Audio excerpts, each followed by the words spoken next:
Right, hopefully this one works better. I'm just trying to get myself set up. It's I haven't streamed from this computer for a long time, and it's not a great setup.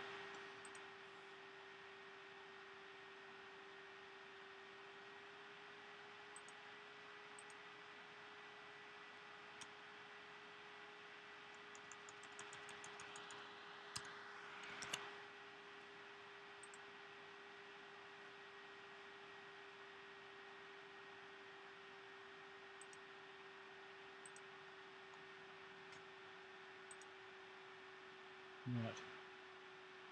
Hopefully people get seen this one. The other one, for some reason, was going as a private stream.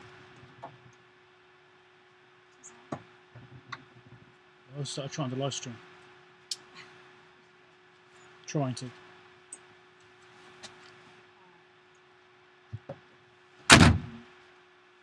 Maybe a light fall down.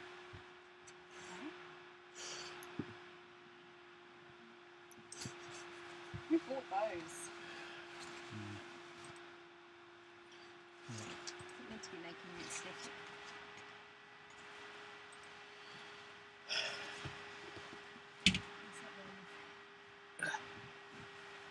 Oh, it's right in your eyes. It is. They're meant to be right in your eyes. Could that not be positioned better? Yeah, anyway. Come on, needs to be lighting me up. Yes, I know, but I'm trying trying to do it from... I'm trying to do it from above rather than in your eyes. Yeah. But it's not working. No. It really doesn't want to do anything. You've made it worse. Yes, I have. Hang on. I have a plan. God.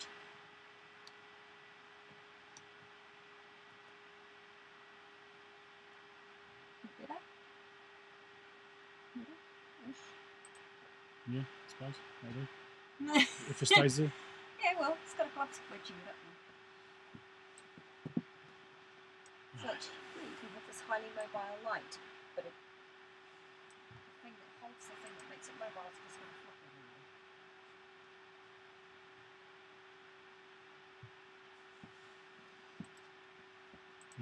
Anyway, let's see if people turn up. So you're just doing a live streaming by yourself? Impromptu, just see if anyone turns up. And you've got nothing to show people? No. Okay. I made that model for that thing. Oh, the jump cut? Yeah, I've made a model for that now.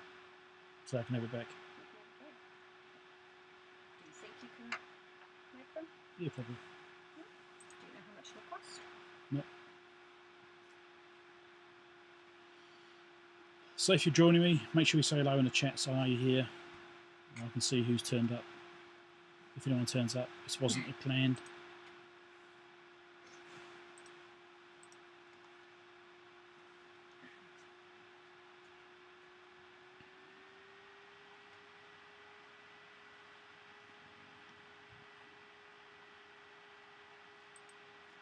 Meetings in 2 hours. Still waiting to stay on. Coffee? Yeah, okay. Come on. Apparently we've got 6 concurrent viewers. Oh, there we go. Yes, some people. So Micro Techie, Dick, and Sheridan is going. Yeah, it wasn't planned. I just sort of it turned out that I actually have some time available. I was at an event which has been cancelled for today, so I'm sitting here trying to figure out what to do. So I thought, oh, let's do a live stream. Let's see what happens. See if people actually get to turn up. Obviously, I can't do any test gear or any kind of electronic stuff because, you know, I'm in a motorhome. Without any those things with me. Hey David, how's it going? Yeah. Hope the audio's okay. I mean, I'm just using the built-in mic. This is not really set up. I'm just using the webcam on the computer and built-in microphone, and I don't know how good it's going to be. Hopefully it sounds alright. Looks like it's responding okay to sound, so it should be alright, hopefully. Everything's fine, actually. Yeah. So, I wasn't planning on streaming this weekend. I was supposed to work at an event and it's been cancelled because the weather's really bad. So I'm sitting here at the grounds, twiddling my thumbs, pretty much. Waiting for a meeting in 2 hours. Bit of fan noise. Yeah, we've got the kettle on as well right now, so you hear the kettle in the background. Wife decided she wants a coffee again. Coffee addict. Ah. Right.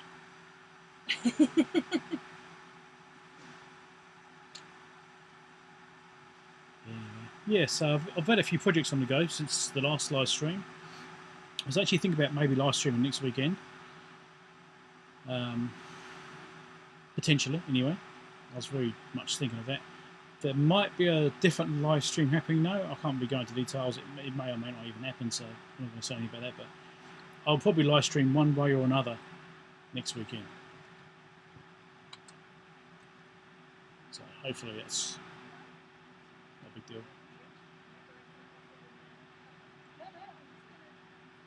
Anyway. Yeah, so I've had a few projects on the go. I've been recording this video. I've had a couple of interesting items turn up, which you'll see in mailbags tomorrow. Is it? Oh, I can't believe it. Yeah, I've had a bit going on. It's been really busy, but I'm actually running out of video footage to edit right now, so I actually need to record some more stuff. So I've had an interesting piece of gear turn up, which I've been working on, and it's mostly fixed. So I've recorded, what's that, got 13 gigabytes of footage for that particular video recorded so far. It's probably done though. There's one more thing I'd like to do to it, but it's a matter of trying to find a part, that's the only problem. And then I've got another item which has turned up, which I haven't even done a mailbag on it yet. I haven't opened it, it's still sitting in the box. So I've been trying to get hold of for probably about 6 months. Not seriously, but you know, just keep an eye out for one. I'll sell one for the right price. I'll grab it. So there's a few things going on. Yeah. My wife's getting food out as well now. I can't eat on live stream. You can't eat on the live stream. I can, but I don't want to because it's yeah. It's like ASMR chewing sounds. I don't think so. Yeah, and he has again. Yeah, so yeah, I thought I'd just do a quick stream, just see us around, see who turns up, and have a bit of a chat. But yeah, I've had quite a bit on. I've been working weekends for the past month, so well, it's doing 7 days a week for the past month. So it's been busy.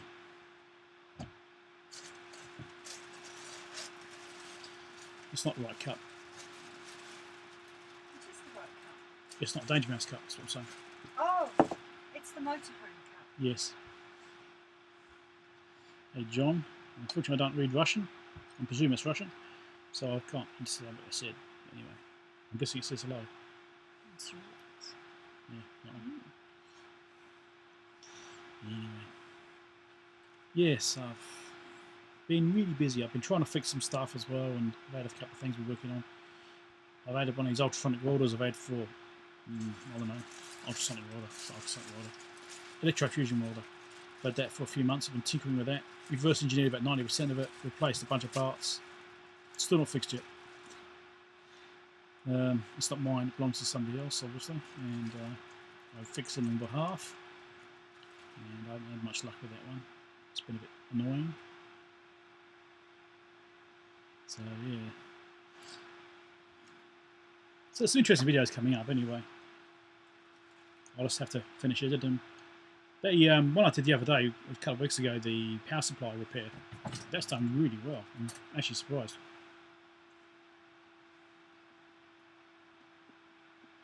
My wife's waving a knife around for some reason.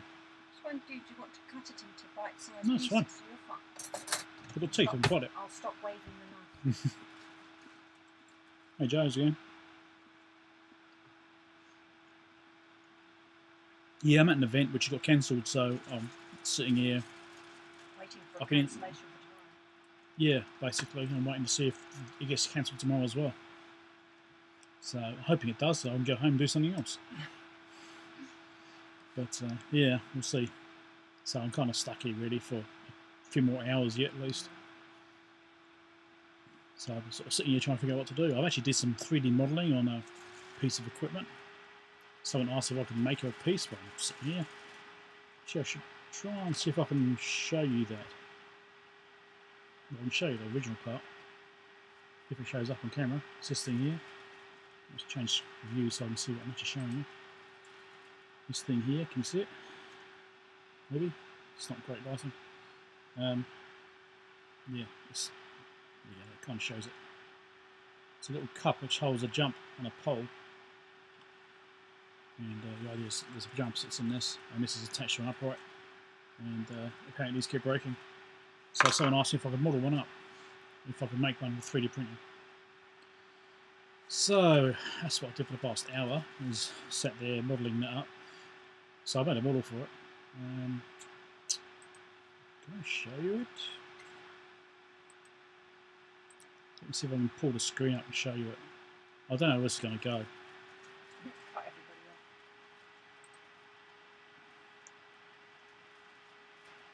It's loading it up now. I'm going to try and change views so I can show like a screen view. And hopefully you can see it. Let's see what happens. Screen view. There we go. There's a screen view. There we go. So this is it here. If I can do this. Right.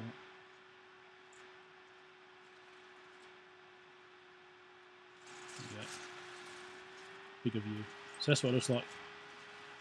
So that's what I just modeled up this morning to try and replicate that device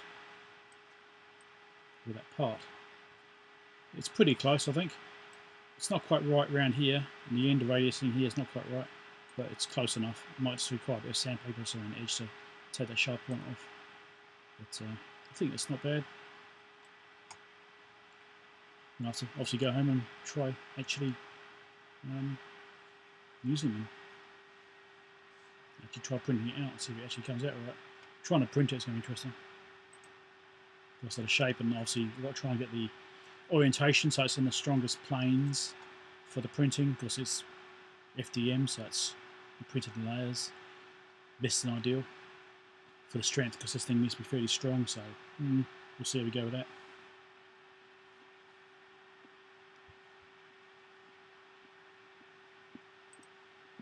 Unfortunately, I've only got one screen, so I have to keep changing views.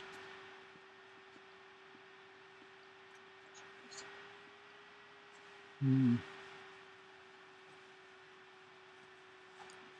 DC 2 gig amplifier on a 2-layer PCB with 4 copper ground on the bottom, should be copper ground on the top as well, please.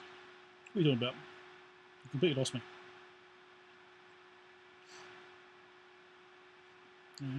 Ian, how's it going? Bit impromptu. I wasn't expected to be streaming today. It's supposed to be working, but they got cancelled. So I'm at an event right now. So yeah, there's nothing happening. There's nobody here, or very few people here. But we're waiting to see if it gets cancelled tomorrow. If it gets cancelled tomorrow, then I can go home and do some stuff there. Yeah, hopefully. If it doesn't get cancelled tomorrow, then I have to stay around for the rest of the day and wait. Oh, you're making a PCB, you want to know about grounding, right? Well, RF design isn't my strong point. I barely make normal PCBs.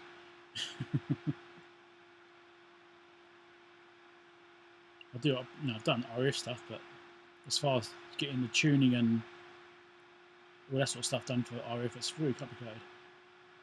Wizardry.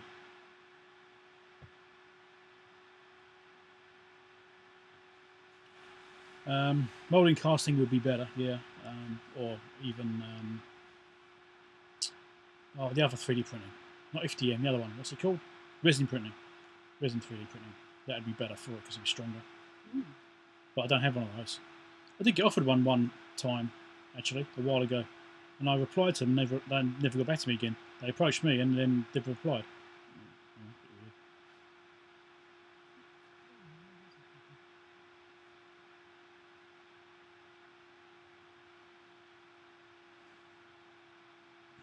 Fearoneck is a good video. Oh yeah. Yeah, generally I stick ground planes on everything.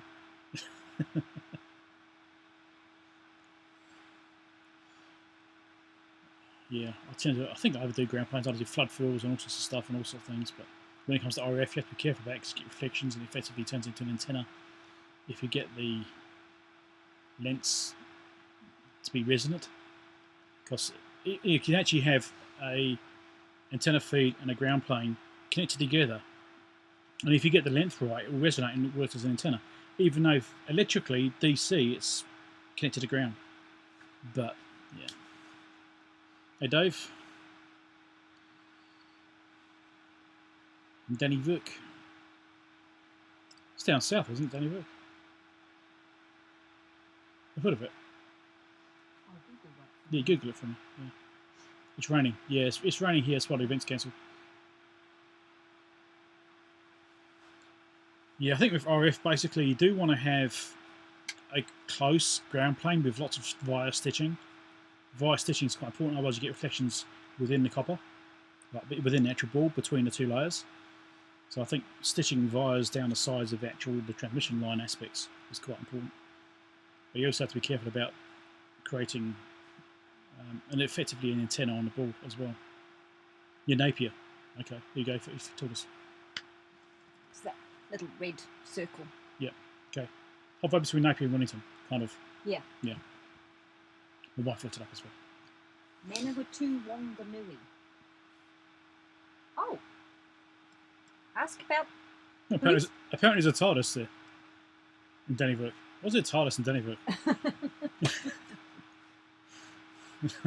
Strange. It came up on Google apparently. There's lots of photos of the TARDIS. We want to know about the TARDIS. Hmm.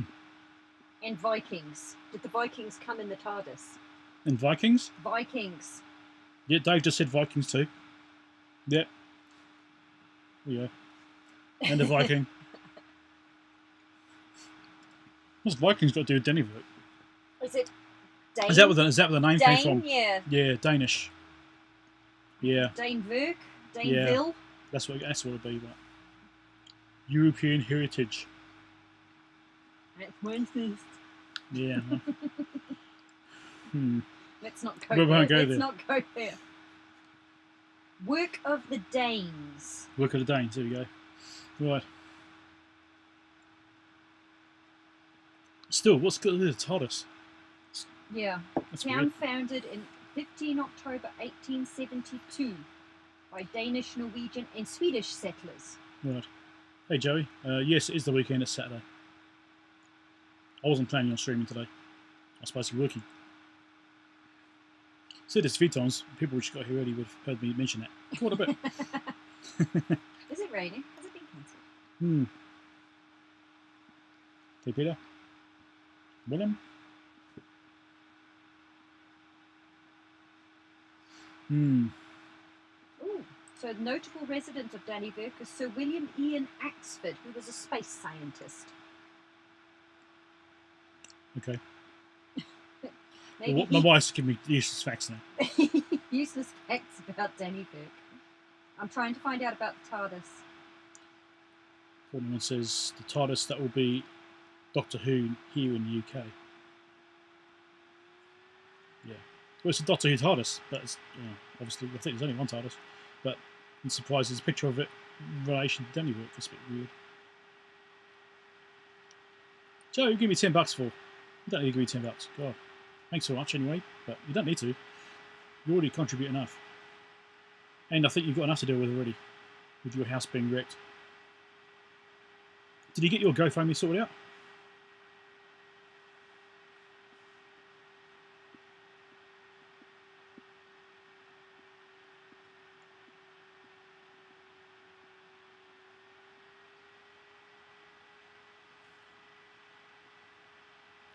At least not dropping many frames. Let's drop the the streaming rate down a bit when I first did the first tests because it was struggling a bit there. I'm running on 4G if I'm lucky.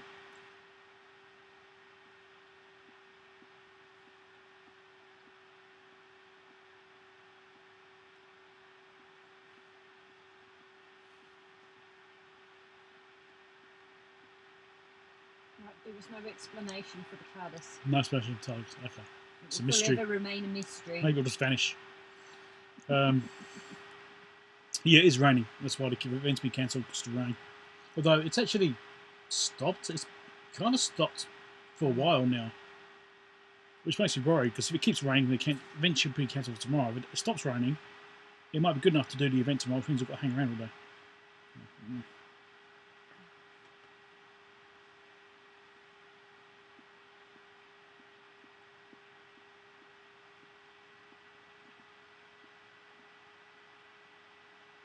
Phone's dropping out, Joey. Okay, no worries. Catch you later.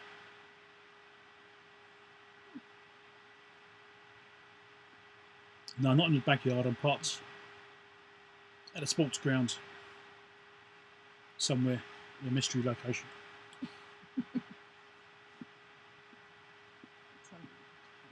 Mm.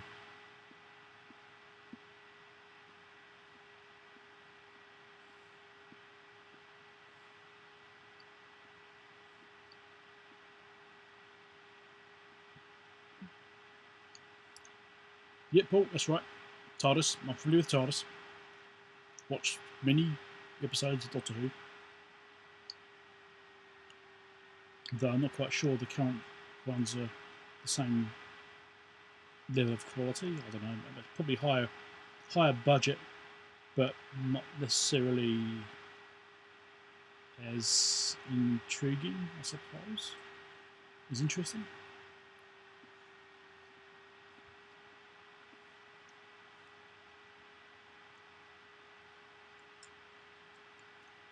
Coming outside of Hillsong? No.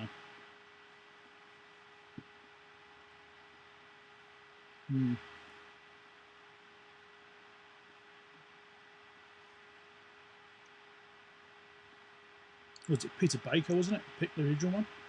Peter Baker, was it? I've got to Google that now too. Yes, no. John Pertwee. Tom Baker. Yes. That's it. Yes. Those are the ones. John Pertwee is the next one. They've wrecked it. Yeah, exactly. They've wrecked it. I think this isn't meant to be sexist, but when I went to a female doctor, they just didn't work for me. It's just wrong. It's just wrong. It's just wrong. I don't see how you can get a sex change like that. But, no. Anyway. I think it's just wrong. Anyway. Not being sexist, but... Oh, I think it's wrong against women. I just don't find that having a woman as that character suddenly was right.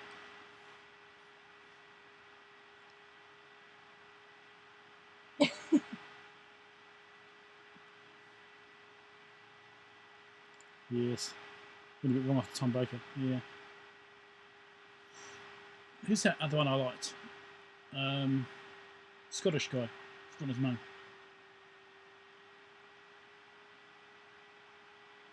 He wasn't bad.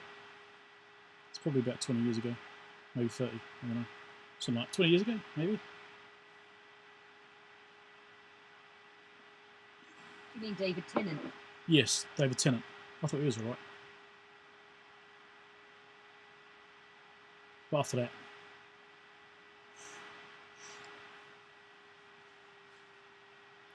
anyway.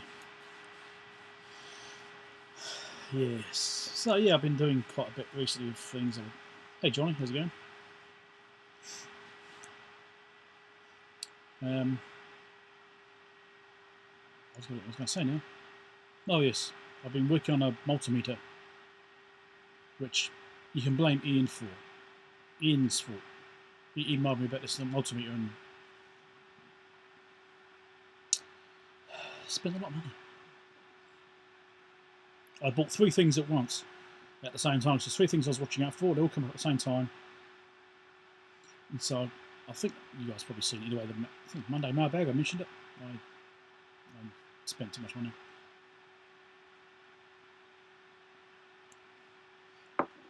But yeah, one of those things hasn't actually turned up.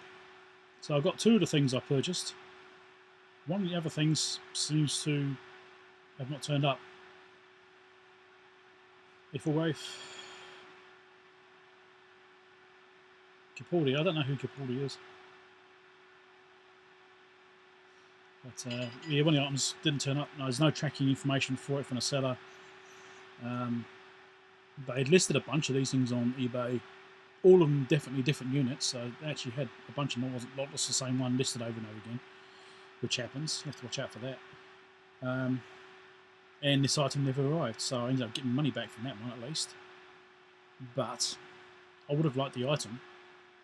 Hopefully it turns up. You know, and if I might get free in the end, but you know, we'll see. That's happened a couple of times before, but it's not turned up for ages and ages, and suddenly it's arrived, even though you know it's thought to be lost.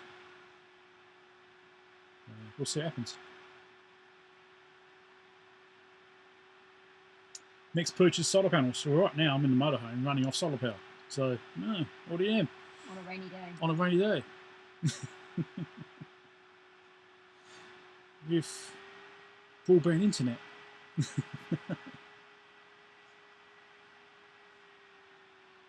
This isn't going through my phone, it's going through the internet which is built into the bus.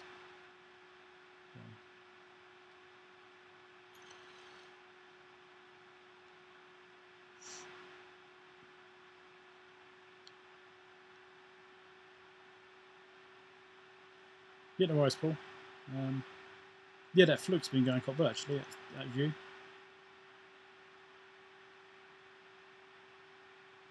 Peter Capaldi, the swearing guy from the thick of it. Nah, don't know. Haven't seen it.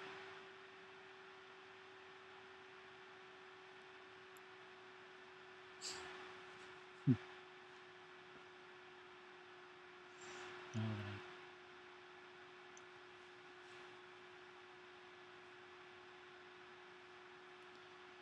that's right, Willem. That's right. Or Wilhelm. Maybe my wife can tell me, she's more educated than me. Willem or Wilhelm? In relation to whom? It's some kind of thing. I don't know. I did look it up ages ago. I've forgotten. W-I-L-H-E-L-M. Yeah, Yes. She can probably tell me how to pronounce it properly because I don't bloody know. Well, it depends where you are, doesn't it? They want £900 for some PCB wipes. That's ridiculous. Was it supposed to be £9, was it? 9.00, missing decimal point.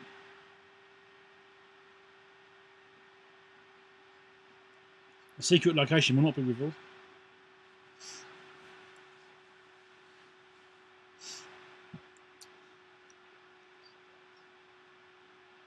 Wilhelm. Wilhelm. Wilhelm. So I pronounce the W as a V, right? Because it's German, of course. Yes. It's German. I should know that.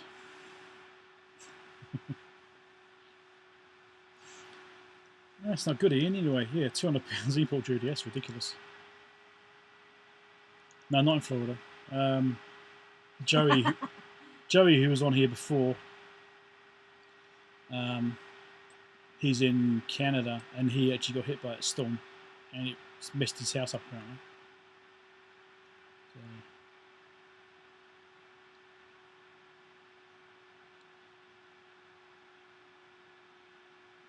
Alright, much like Volkswagen and BMW. Oh, that just sounds wrong. Yeah, that's a good one, Johnny. I'm going to have to make a point of saying that now. Those damn BMW drivers. Oh, I don't know.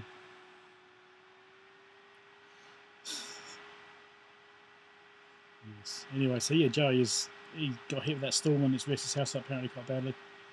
And apparently his workshop is messed up as well, where he keeps all his electronics gear and stuff. So.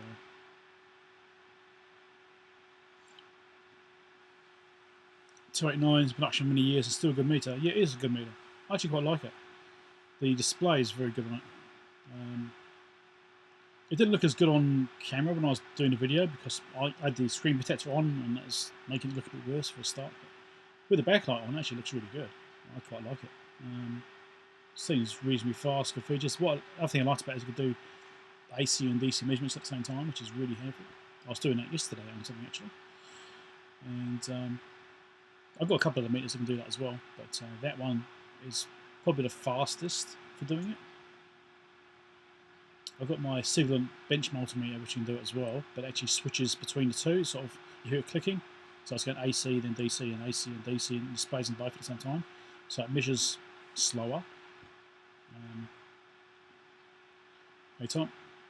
And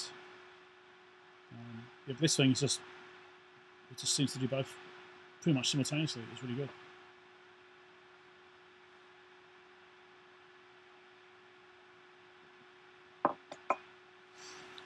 So I've been quite lucky getting these nice multimeters. I've got so many nice multimeters now, I don't have to do them all.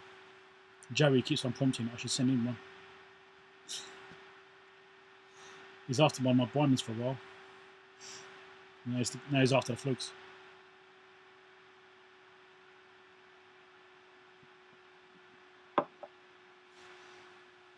Bit harder batteries. I don't have to worry about replacing mine. I haven't used it that much yet, so it's not been a problem for me. But I mean, it takes, was it 5 or 6 batteries? Can't remember, it's 5 or 6 AAs it takes in it. So it does take quite a bit. Andy, you want one too, do you? Oh no, I've got Joey and Andy going from now. That's what I forgot. I've got the 10, is it 107, 117, the 87 version 5, the 289. I think I've got another one. I think I've got another Fluke, haven't I? I thought I had 5. I'm losing count now, I've got so many. Then I've got the Keysight meter as well. Got 1282A. So yeah, I've got a lot of multimeters now. But there's been times in the past I've actually wanted to have more multimeters because I've been doing testing like a power supply, multiple output power supply, and you want to test it quickly and shut it down again before something goes bang. And being able to hook up multiple meters to it at the same time and measure all the voltages at once in one go is a good thing to do sometimes. There's been situations I've had to do that.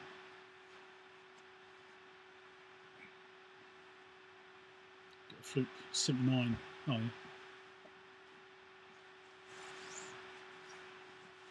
We'll be sending me a Fluke calibrator next. Well, I asked for the 8.5 digit multimeter, but I said no. In fact, I also asked for a calibrator, and I said no to that too.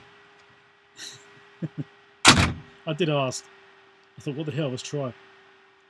I said, I expect your advertising budget doesn't stretch as far, but how about one of these two things? No.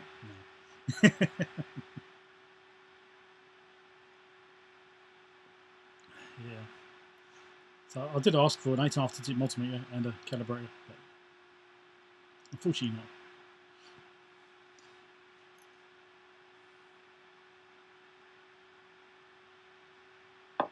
Well, I used to have lots of cheap meters. You know, I didn't used to get anything decent really. I used to get cheap stuff like name branded.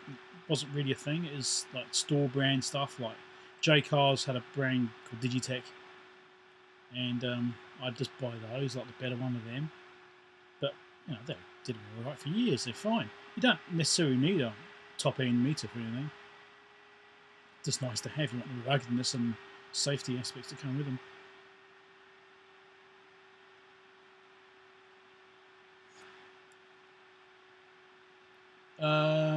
The 289 has got an interface. Yeah, the 289's got a serial interface to a computer, and the Keysight meter does the same. I've got another one which does it as well. Not sure actually, but the 289 has an interface. But I think you need to use PC software to run it or something. But I haven't even tried hooking up to serial interfaces. I mean, which one came with a cable? It came as a Fluke or a Keysight. One of them came with an interface cable. Came with it. But as I use a Mac, not a PC, it's a bit harder for me to do anything with that. So I haven't even tried. I do actually want to get the PC set up in my lab there to actually do GPIB. I've got a little small form factor one, it's like, you know, sort of big, which someone gave me a few years ago. I don't even know how good it is, and they've even turned it on. They didn't want any more, it gave it to me. So I might even try and set that up because it's quite a small computer, it won't take up much footprint. And I might see if I can use that to run GPIB and that sort of stuff and start doing some PC based stuff on it. Fluke detachable screen. Oh yeah, that's interesting. How many EV multimeters do I have? 2. I've got a 235 and a 786. Or 768. Is it? Oh, my name. Which round it is.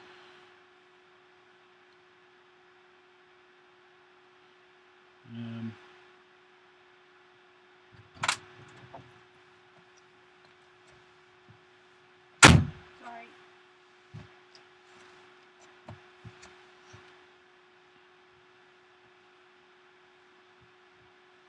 Yeah, trying to get used stuff now is getting more and more expensive. eBay is just getting ridiculous prices.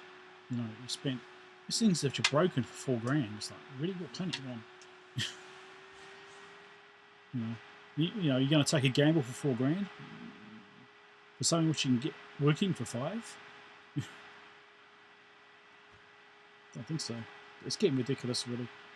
You know, it's getting harder and harder to find basic gear to buy, which is frustrating because, you know, that's what I'm like doing, is buying bits of broken stuff and fixing it up and doing videos about it. But you know, online it's just getting ridiculous. I don't know of anywhere near me at all which could do like auctions and things like that, where you pick up surplus gear or whatever from, you know, expired companies and that sort of stuff. I don't actually know of anywhere. I haven't seen anything. 706, yeah. So yeah, so it's quite annoying that, you know, these prices are getting ridiculous because it's putting things out my price range. You know, I've got a limited amount of money I can spend each month on things, a bit of discretionary spending, and the gear is getting to the point now where it's outside of that amount, so I can't buy stuff every month like I'd like to.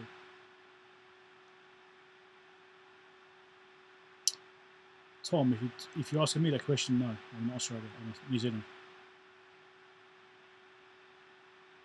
You just mentioned the $14, yeah, well.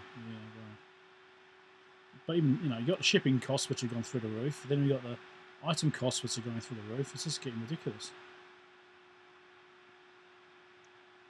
Yeah, people are just getting ridiculous at the pricing. I don't think I actually have that much of an influence on the markets myself. I highly doubt that the price is going up because of me fixing things online. I doubt that somehow. I'm not that big a YouTuber. I'm a pretty small YouTuber, really.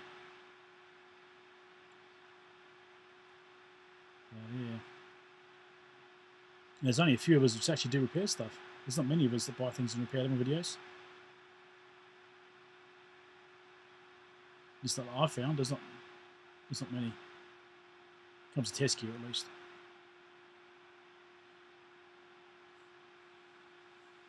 Go back to cheap CB radios. The thing with CB is that, yes, I could do CBs, but the market for them over here has just died. There's just like nowhere. I've had stuff which I picked up and tried to sell it, and it's taken ages to try and sell it because there's just no one wants it. So yeah, it's you know, I've probably got about a dozen CBs sitting in a box waiting for me to fix them.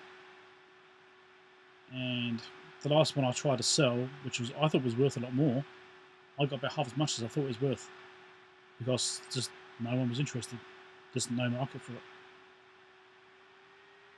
You know, the stuff I've got is oldest type, old school stuff. The old Cobras and things like that, not the modern ones with the high power output radios and things like that. So people are going for those more modern radios these days. And the older stuff's just not really picking up much. So you can sign up with PCBWay again. So you need some more money for gear. Great. Yeah, they actually contacted me the other day, actually, Ian, and asked me how I was going and if I had any projects to work on. you know, and wanted me to promote their thing. Actually, I should probably mention it. They got a design contest or something like that. Doing some kind of contest. I didn't really read it thoroughly, but they're doing some kind of promotion right now, and they asked me if I would promote it for them. And actually, I didn't even reply to the email thinking about it. I forgot to reply to her and say, okay, whoops, I should probably reply. So they think I'm, yeah, they might think I'm ignoring them. I'm not. PCBWay's been quite good to me, actually, you know. Yeah. Still an airline 26 megahertz. Airline. Oh, yes. Yes, those are old clunky things, though, isn't it? Those are crystals, aren't they? Elaine, yes.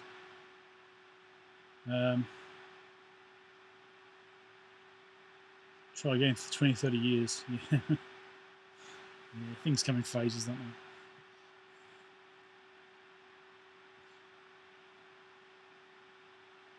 I mean, I've actually got some stuff I'm trying to sell right now, which is a Kenwood TH78A equipment. Like, because I had one which was basically new, and I lost it in the flood we had a few years back, and it got wet, and that was it. It just ruined it. So I had that since new, and I'd actually modified it, expanded the bands on it. It basically had full coverage, everything it could possibly do, it did. For the option, that sort of stuff. But anyway, I managed to rescue some of the bits from it, and I've been trying to sell them. Like, I had the service manual for it, well, some of the service information, modification information, a microphone unit for it, a case, and a couple of bits. And I've had them for sale relatively cheaply, and yeah, I've had it there for probably a year now, not sold. Who's Elaine? Elaine is the person we usually hear from PCBWay. She's like the liaison with PCBWay for the YouTubers that deal with them. It's usually Elaine that contacts people.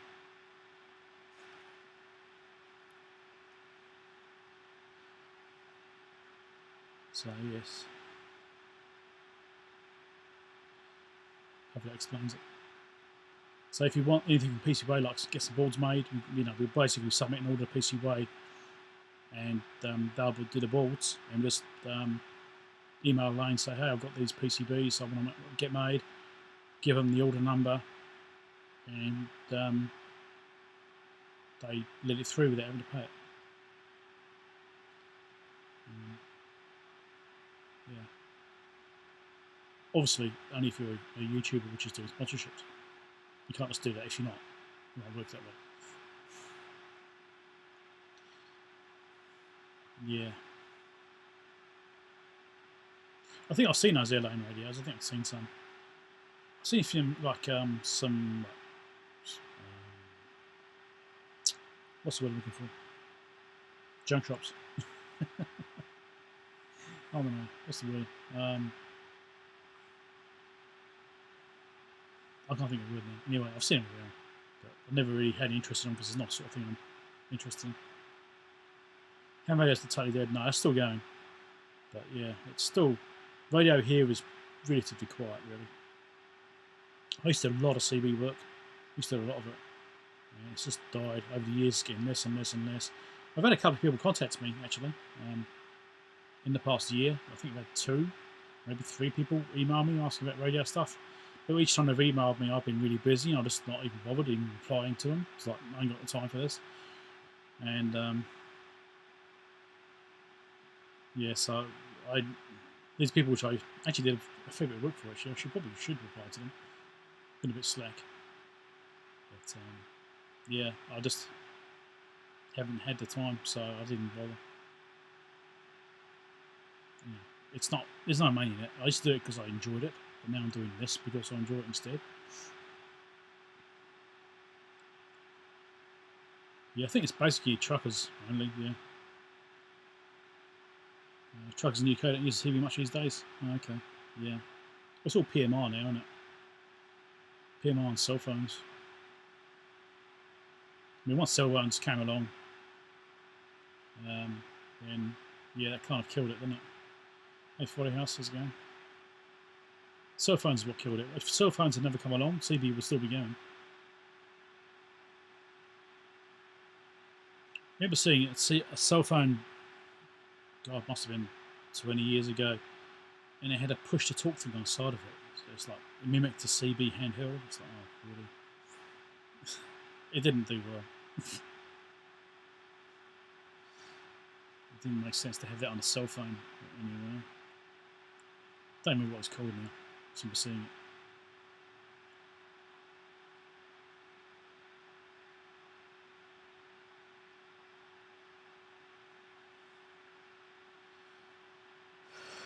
This new Rosie here, transition from record sequence tones followed by another page in response. I've got no idea. I mean, I've never really used radio that much. I mean, I used to use CB a lot when I was in the UK. I was quite into it then, in a big way. When I came over here, I did CB a little bit. Never got into ham at all. Yeah, so I just really went into fixing things. You know, I was fixing radios. That's what I went into.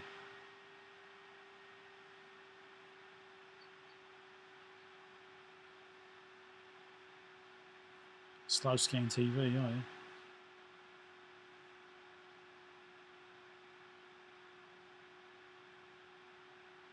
SDR, yeah, that's the thing, isn't it? Software defined radios. Interesting what I can do these days. Not sure about things like jitter though. The actual spectral purity of SDR radios. Not sure about that part.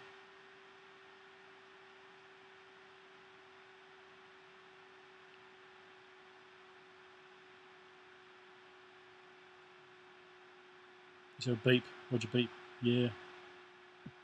I used to make those. Yeah.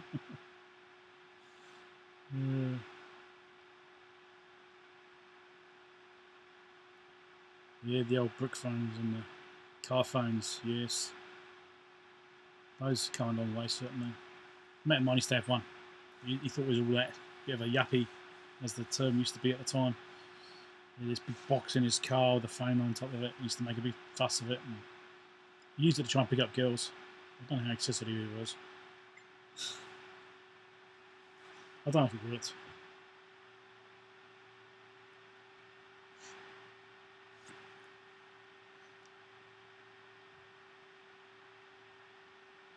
I mean, Johnny, you could be hearing some kind of digital transmission rather than an analog transmission, transmission. It could be that. It could be digital transmissions.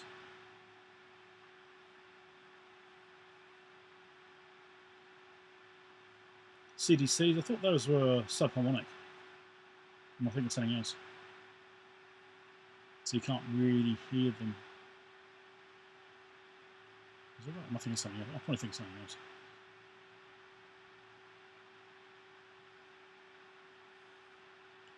Shingo's got a SDR, okay. Yeah, well, digital's getting bigger and bigger, isn't it? No, having analog stuff. But I've got no experience with that stuff at all, really. I mean, I've got radio gear, but I haven't really gone into the digital side. I've got the Rohde Schwarz CMU 200, which can probably do some of that stuff because it's based around cell phone work. So it has all sorts of stuff in it. I don't know what it's actually got, to be honest. I barely even use that thing, to be honest.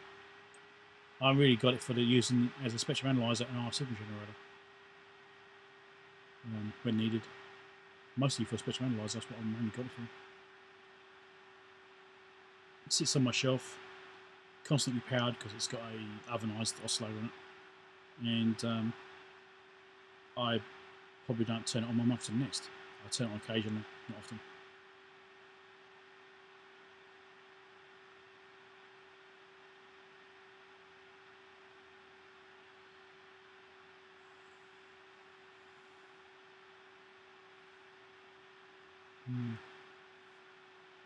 Yeah, I mean, I used to talk on CB a lot when I was younger, but that wore off. Well, I had lots of friends using CB and stuff, and I'll catch up to them on CB and I'll be hanging out with them, that sort of stuff as a teenager. That's when I used it most. And I sort of morphed into repairing the things and modifying them. I started modifying quite early on, but I started repairing later on once I actually understood what the hell I was doing.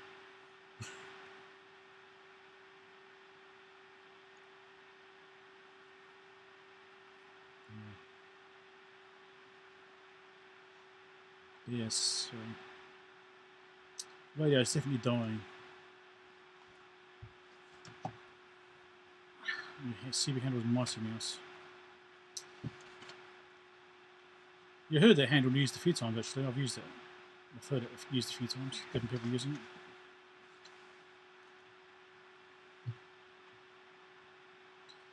I had a few usernames. What did I call myself? I'm trying to remember now, so bloody long ago. Connor wants a thing from the knock shops in Rhinebeck. What's wrong? I've got an umbrella. It's not exactly Ivan out there, you know. Ivan? Ian. Yeah, It's yes. not exactly Ian. Yes. No, he's in the chat. Bye. Wife's going for another walk. So what handles do I have? I had the last one I had was I had the Full Guy. I don't know why I had that. I think it's from a TV series based off that. Then I had the regulator. I chose that one because it's to do with the voltage regulators in a CB. It was IC4, the MB3756 TX-RX switching regulator. What radio is that in? Is it the Grant? President Grant? Indian Grant? Something like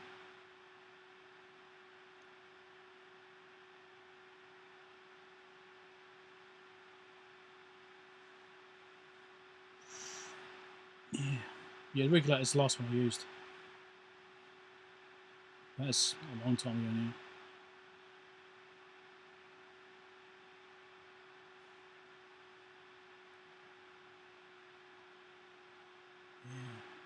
What's the other one I used to have? I had another one before that.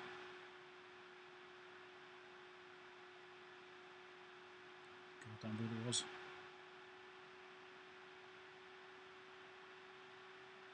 Cheapest meter USB interface.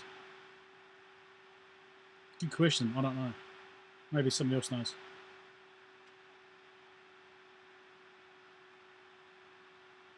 Some blind ones have got it, I think.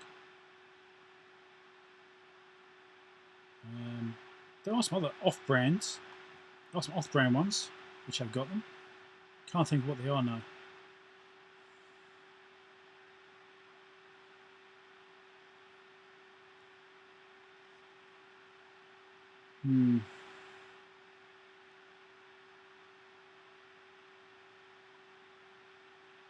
Rent a coffee, haven't I? Yes, I'll rent a coffee. So this is the cup I've got. Take me to the hospital.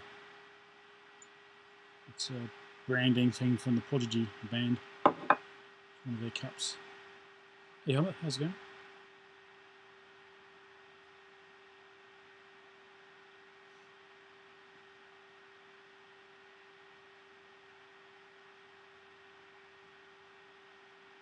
Digital burst mode, interesting.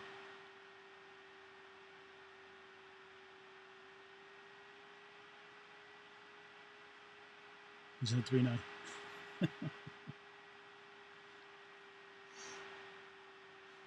That's usually what I say to Paul Daniels when he's streaming, just to wind him up. Isn't it Arduino? Well, I don't know. Hours of entertainment now.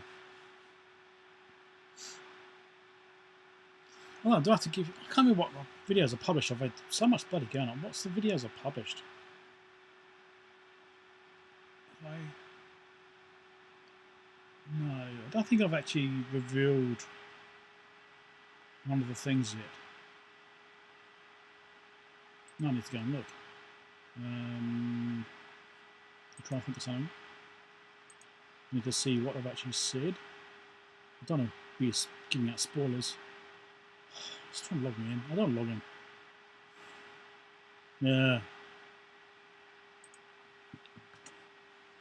Do it on the phone. Oop, I don't. Let's do something like that. Let's all go.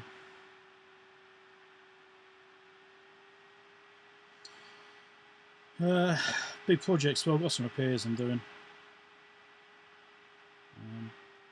as usual. So I'm going to try and sort a couple of things out here.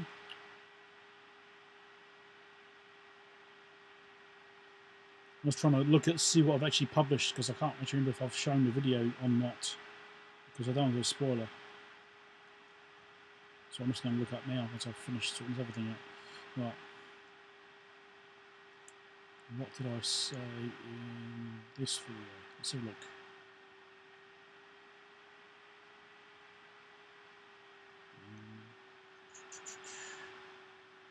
No, I haven't published it yet. No, so I can't talk about that yet because you guys don't know about it yet, unless you're a member. If you're a YouTube member or a Patreon supporter, you would have seen it, because I've done like a pre-release for Monday. Once it comes out on Monday, the first time you get to see it.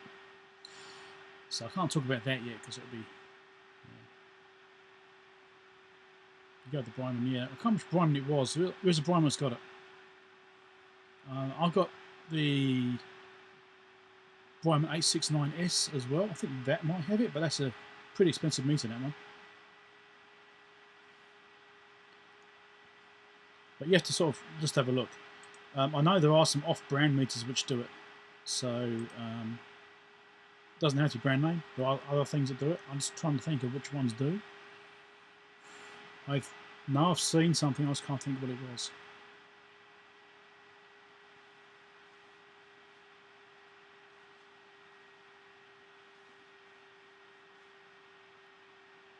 Don't let Pedro here see drone. What's wrong with saying drone? Anything on Unity? Probably Unity. It's probably the better bet there.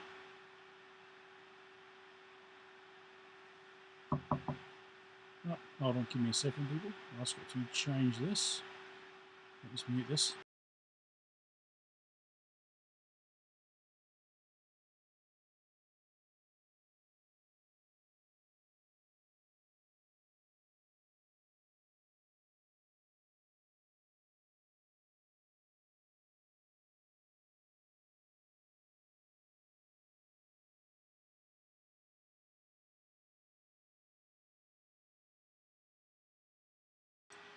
Okay, back.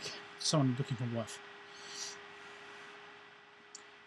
What was I saying before? Oh, yes. I don't know. What was I saying before? What can I tell you guys about?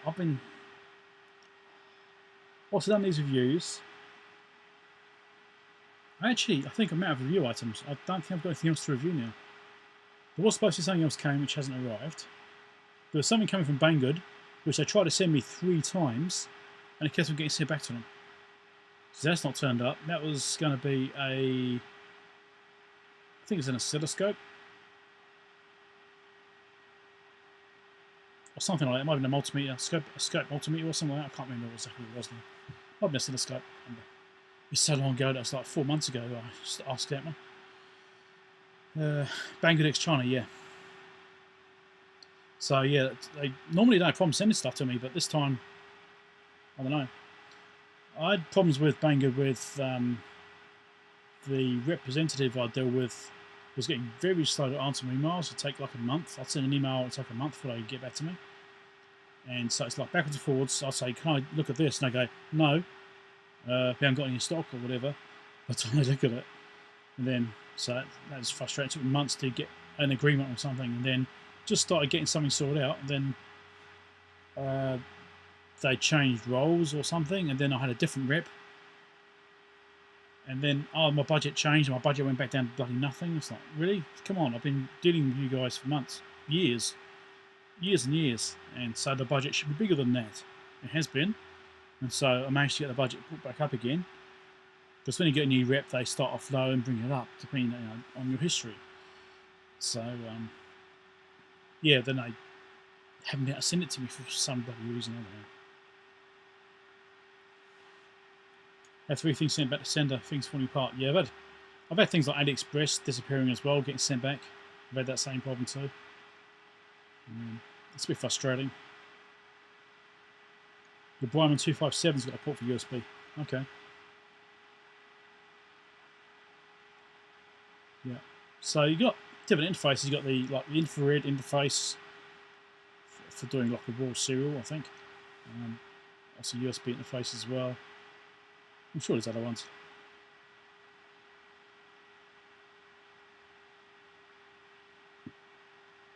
Manau. Okay. They wanted you to pay shipping. No. I wouldn't, unless it's something I actually really wanted and it's something I was going to use, then I wouldn't pay shipping. Your Banggood's out of stock a lot, yeah. Recently it's been worse, certainly. Yeah, don't Google Banggood. Go to banggood.com.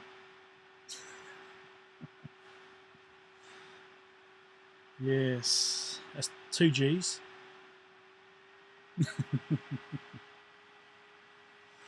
Yeah, anyway. But yeah, I've done very little promotion for Banggood in the past year because of communication issues and things that's not turning up, you know. I mean, they've sent me, I think, only one thing this year, actually. Pretty sure it's only one thing this year. One of the Multimeters. A Must Tool one, I think I did. 01. 01's are not a bad brand, they're okay. You know, for the budget brands, 01's alright. 121GW is Bluetooth, yes it does. I believe so anyway, yes. I remember reading or hearing something about that, but again, that's a bit more of an expensive meter. You probably want something a bit more budget than that. I don't know. Apparently 121GW has got the same chipset in it as the Keysight 1282A. Apparently it's got the same chip in it.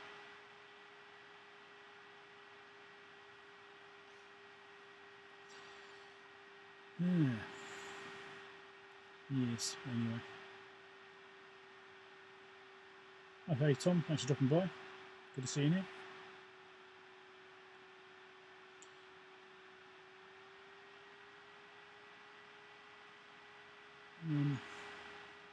Yeah, I'm kind of lost about the things I've been working on and what I can tell you guys about. It's not. I haven't been working as much stuff as I'd like to because of the cost of buying things. I haven't been able to buy as much as I'd like. Things I've been buying have been expensive items, so I get one thing in a month or two. You know, it's getting a bit prohibitive. 121's a bit slower. Yeah, I think it is very slightly slower, yeah. Hey Martin, how's it going?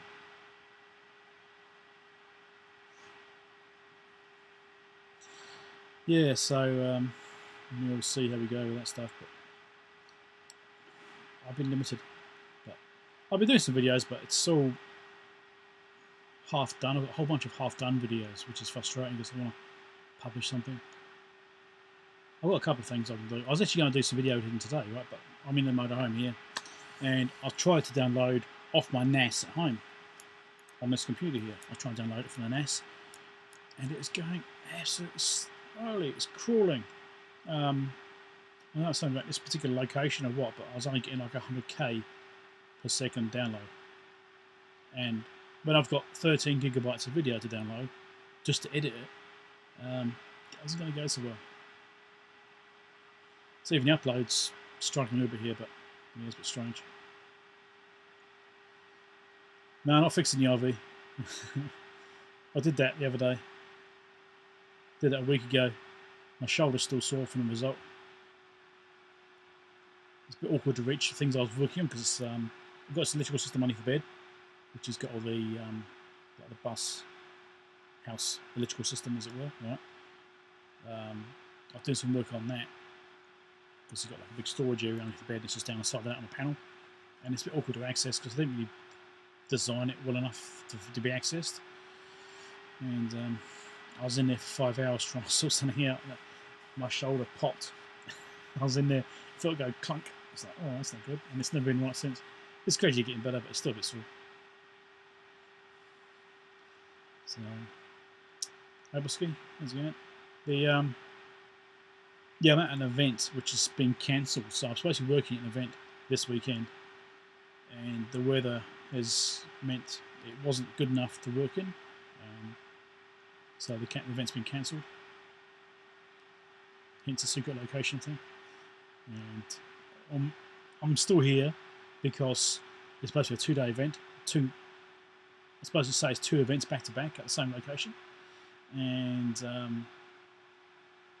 the first one today got cancelled because of the weather, and we're waiting to find out if it's going to be cancelled for tomorrow.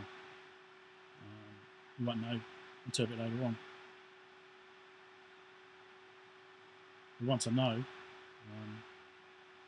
I'll either be staying or be leaving. So yes, hopefully I'll find it sooner rather than later. But yeah, I think they've got a meeting in about an hour's time, I believe, to discuss the event tomorrow, to find out if they're going to cancel it or not. How far from home? It's a 2-hour drive to where I am. 2 hours to where I am now. So I drove here last night, arrived last night, and then basically went to bed, got up this morning, found out the event's been cancelled. So, well, we're here now. Might as well wait and see what happens for tomorrow. Because there's a lot of fuel to be burning up for no reason. So yeah, 2-hour drive. It's great fun. So yeah, it's got to see what happens. Well, to be honest, I actually hope it rains more, because then I can go home. I'll go home and I've got tomorrow off. I can do stuff at home tomorrow. Because, I mean, I've been working 7 days a week for the past month. Alright, so I'm in New Zealand. I always have trouble pronouncing it. I don't know why. New Zealand. There you go. NZ. So, yeah. So I'm just waiting to see if it gets cancelled or not. Because if it gets cancelled, I can go home and I can do other stuff. You know, this evening and tomorrow. I've got all day tomorrow then instead. It's raining again now. So that's looking good. Fingers crossed. Well, next week I'm supposed to be off anyway. I think I've got 4 weekends free now after this one. So I was planning on doing a live stream of some kind next weekend.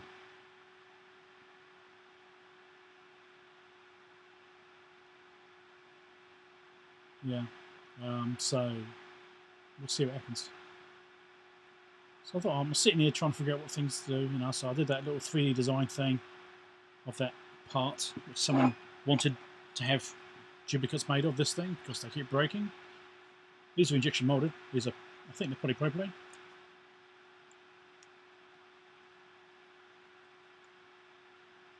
Not sure if they're reinforced or not. I think they are reinforced.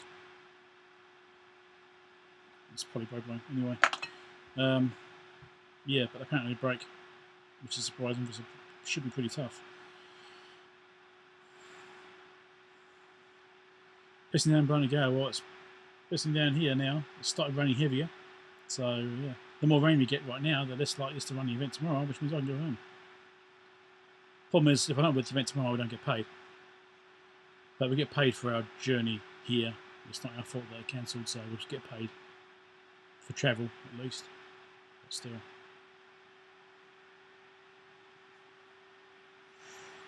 Yeah.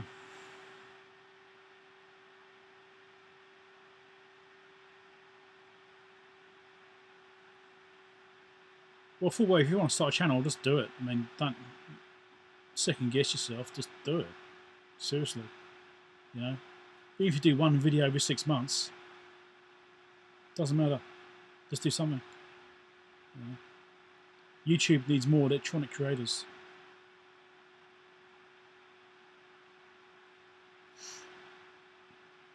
You know, the more channels are to watch, the better. You know, I watch quite a few channels. Yeah, there's quite a selection out there.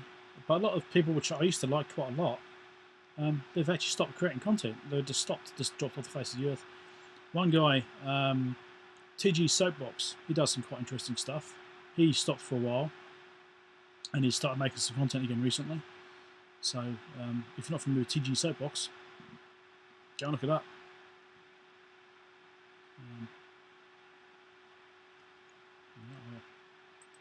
I wonder if I can get a link and put it in here for that. Let me see if I can do that.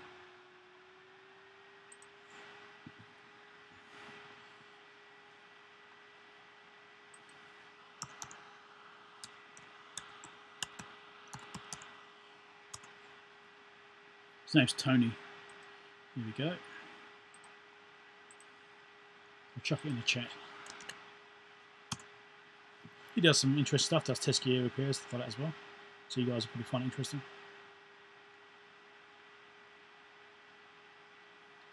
Well, Andy, seriously, it doesn't matter.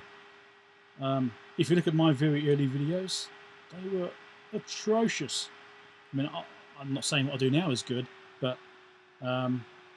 compared to what I do now, they were atrocious. Yeah, don't worry about it. Just start somewhere. Everyone was bad when I started. Don't worry about it. It's a learning process. And the biggest thing, I'd say, the biggest thing about it, get good sound, get a tripod. Do those two things, you'll be set. That's 90% of it, seriously. You know, the bells and whistles and the extra bits and pieces you can do, they're nice. You don't have to do it.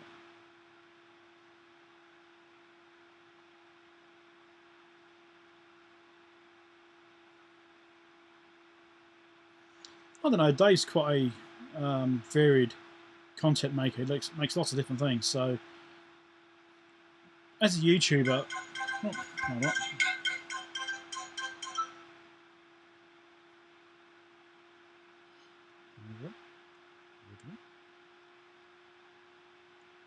it's my wife. As a YouTuber, you learn that it's always an evolving process, right? So you're always trying to create content and find what works. So you always try to change things a little bit and just find out if something works slightly better than what you have been doing. So there's always this movement around what you're actually creating. And like, I do very much, I don't know, in some way similar content to Dave, like the mailbags and all that, because I found that what I could see from Dave's channel is like inspiration for many people, including me, was that he was doing these different contexts and each had their own kind of user base where people like that particular type of video. So people just like mailbags don't necessarily like electronics, or people do like my electronic repair videos don't necessarily like mailbags, and so on and whatever else I may be doing, or reviews. Reviews usually will stand alone by themselves. Don't necessarily get a following. Reviews are usually found by people which will be either looking for that kind of equipment or they're monitoring that kind of equipment to see what's going on, what's in the world, and what options there are, and they're trying to do shopping and researching things. So, there's always this evolving aspect to it, and the hard bit is trying to find the limits of where you can go before it basically you ruin your audience to find out what. Okay, I'll push it that far, but then no, that's too much. You have to come back a bit and keep back on topic. So your subscriber base and your existing followers don't end up going on. I don't watch this anymore and subscribe. It happens. I mean, people don't subscribe. People's tastes change. They get sick of seeing the same thing or same kind of thing over and over again. Not subscribe. It happens. But the idea is try and keep it a little bit mixed up a little bit, just enough to keep some interest going on as well. So it is a balance between trying to find what you want. I mean, there are some channels that do really well just doing the same thing over and over again. There's really slight variations. Like Signal Path, for example, right, is always test gear, reviews and repairs, right? He does those two things basically, but he does them extremely well. But that's his niche. That's what he does. Really high-end, really expensive equipment, way beyond the stuff I can do, and it's impressive. But he's very much in that niche. That's what he does. That little narrow window was on a bit broader than that, as is Dave, and some other channels too. Gillian's gone solar and green energy stuff. Yes. He's gone away from microcontroller stuff a little bit, isn't it? But he's got some microcontroller stuff in the solar projects we're doing. That's just obviously what's interesting right now. Is obviously interest in doing solar power a lot more. He's always had a bit of solar in the background. Anyway, he's had his panels in the back garden, things like that. But obviously, that's what his passion is right now, is doing solar power stuff, and so that's where he's going, and that's what he's going to be doing videos about. Like, my passion is test gear, right? So I like fixing electronics and fixing test gear, because that's just really what interests me right now. If I'm doing something else, like my interests change a bit, which can happen. I've done videos on some projects and electronic builds and things like that, because that's what was interesting me at the time. And so, you know, it's natural to have this shifting around a bit, depending on, you know, where your focus is at the time as a YouTuber. So, you know, the thing about YouTubers, I think myself, this is my advice, is do what you want to enjoy. Right? If you enjoy doing it, do it. Do videos on it. Don't feel like you have to create content because that's what you should be doing. I make stuff because I want to do it, not because I have to. Once it becomes a job, it's a bit more tedious and you don't really want to do it anymore. And it makes it a bit of a slog. Whereas, you know, I'm creating content because I want to do it, and it's just really documenting the things I'm working on. It's also a means for me to get test gear, right? So the video process and the videos I do and the sponsorships and things like that, that helps me to acquire test gear, which means I can do better stuff and have better testing methods and better equipment and more accuracy and that sort of stuff, which leads to more things. So it's all like a means to its end, means to itself in the end, I suppose. Anyway, let's catch up the comments. I've been waffling a bit. Yeah, sure, Andy. Chuck it. Do a video. Do something that interests you, something that you've got a passion about. Do that, right? Because if it's a subject you enjoy yourself, that will come through in a video. If it's something you're not really wanting to do, that will also come through in a video.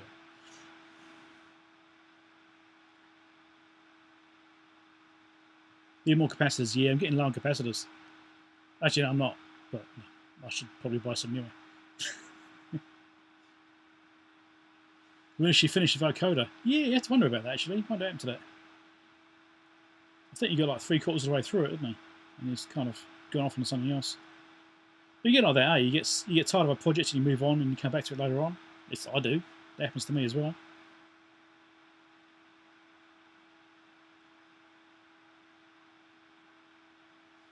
Yeah.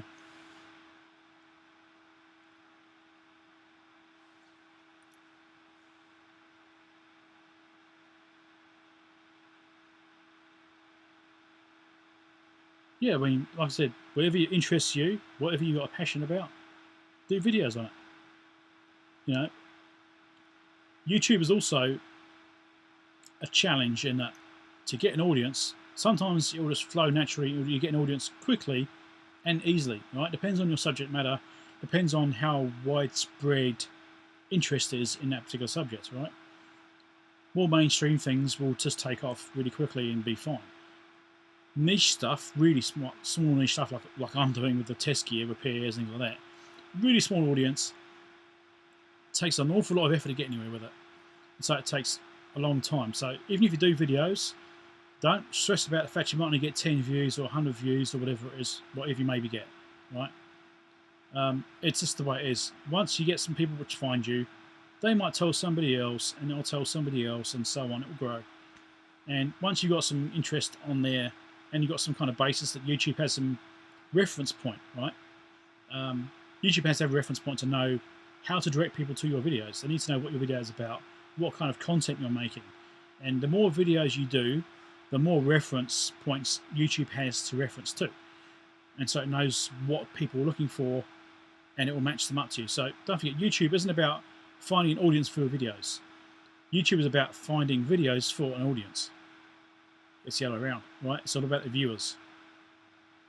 So if you're making stuff that people want to watch, you're more likely to get exposure. Which is why these stupid bloody idiots doing dumb stuff for teenage mindsets do really well. Because it's the mentality, you know. Technical people don't do so well generally because it's a different market.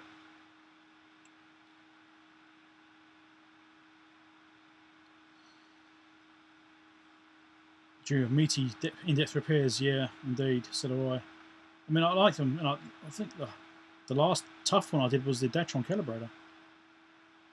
That was the last hard one I did. Was that 5 parts? Was that one? I can't remember now.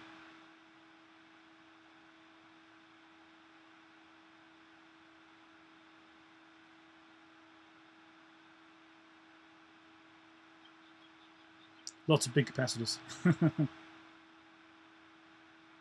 Have a 1 day a week photo induction day. I want to add to him actually. He came back a little bit and disappeared again, didn't he? I don't know what's going on there.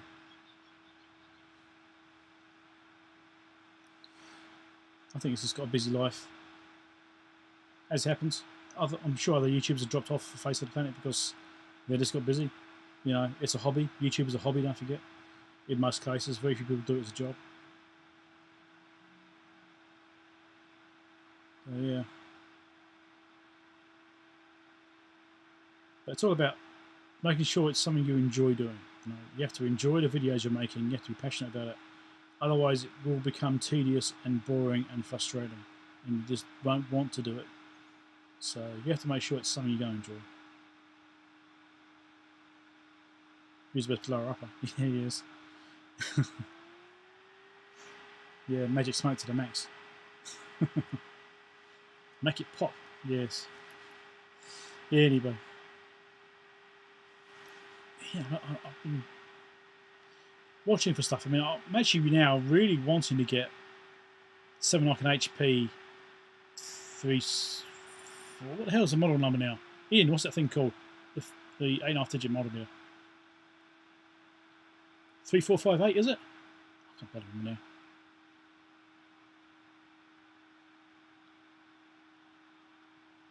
Yeah, 3458.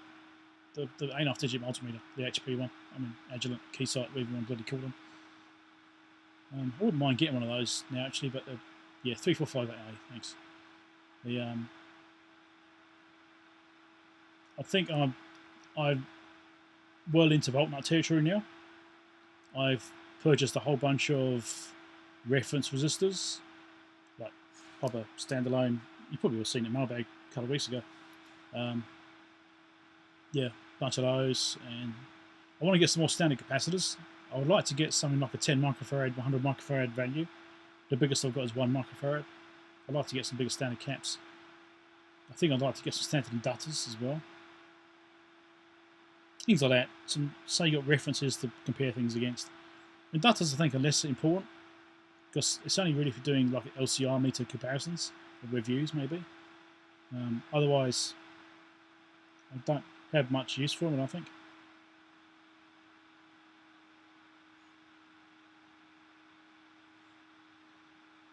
Yeah, that's fine for a wave. I mean, whatever formats and whatever content you want to curate. I mean, you do you. You know, wherever it ends up being, that's fine. Yeah, but yeah, I was thinking about getting a 3458A. I mean, I'd like to, but the bloody cost is horrendous, and it's even worse now. Power 24/7. Well, I can do the 24/7 thing. Temperature stable. Yeah, ish.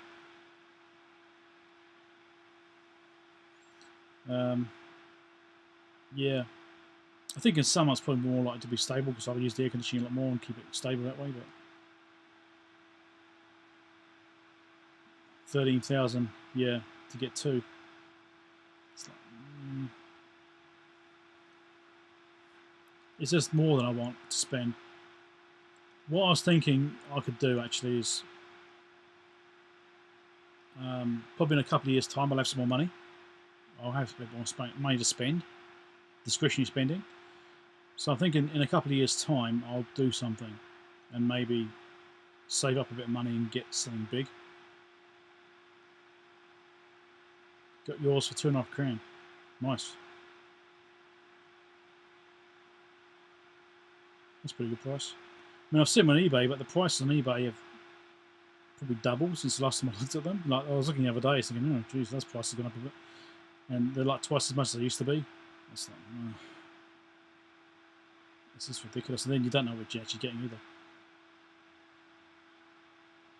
So yeah, so I was watching his videos yesterday. Don't buy from eBay, yeah. That's the problem. eBay is like my only source for test gear. Really, I don't have anything here. I suppose I could look further afield and see if there's like dealers in other countries I can maybe deal with, but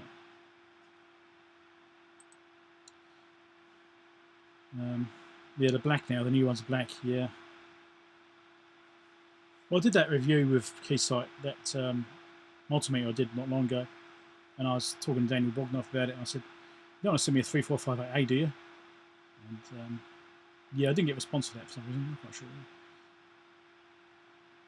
RV's eating audio, is it? Okay. I don't know.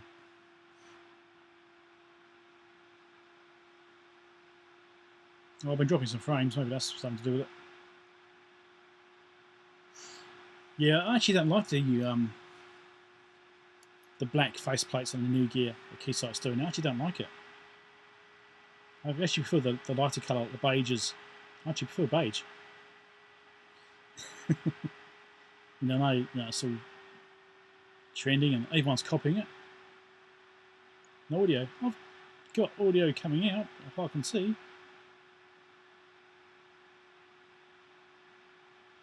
Yeah, a bit of stuff will be visible, exactly, yeah.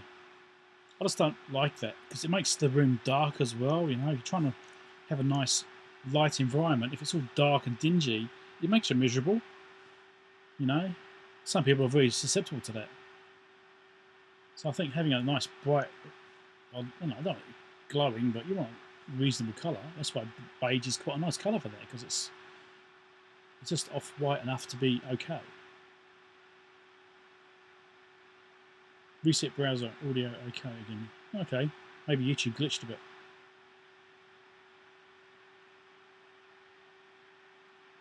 Heathkit fan saying it wasn't clean. Yeah. I think I can quit in the background here to try and minimise the usage. I can quit that. That's it. One thing, not really very much. Nice yellow equipment. Yeah, you want that nice yellow tinge. Oh,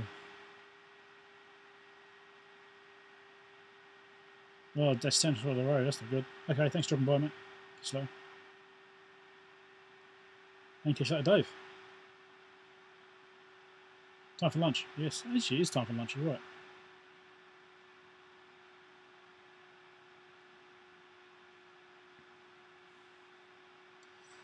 Yeah, I don't know, Ian. I mean, yeah, I agree. The multimeter looks better than the scopes do.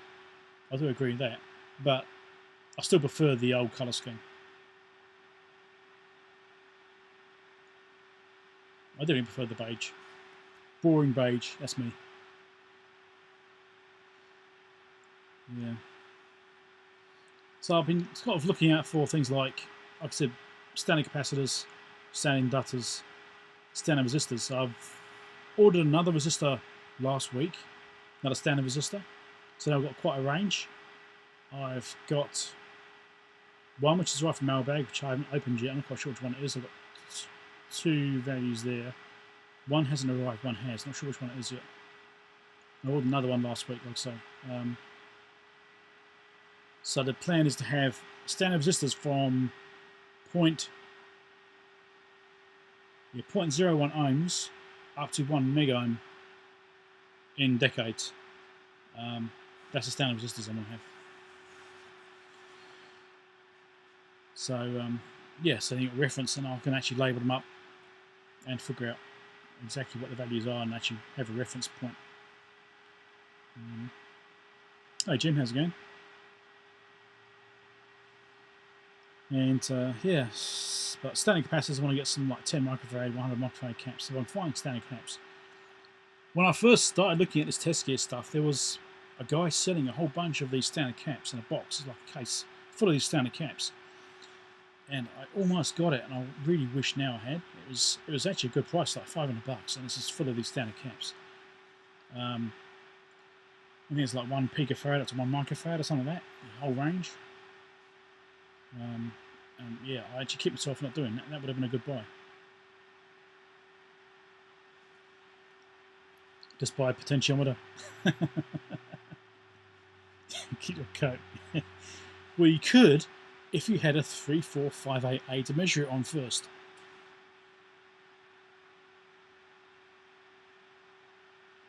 Anyway. Okay, David, thanks for dropping by. Yeah, so that's kind of a stream I'm going down now. I'm sort of getting into this vault nut territory a bit deeper and deeper, which is concerning in a way because it gets more and more expensive the deeper you go. And it's like, I think it's because I want to get these things, when I'm doing work on test gear, I want to repair it and calibrate it and get it set up myself. Right? I want to get it calibrated myself, or should I say, adjusted. Calibration isn't necessarily that kind of adjustment.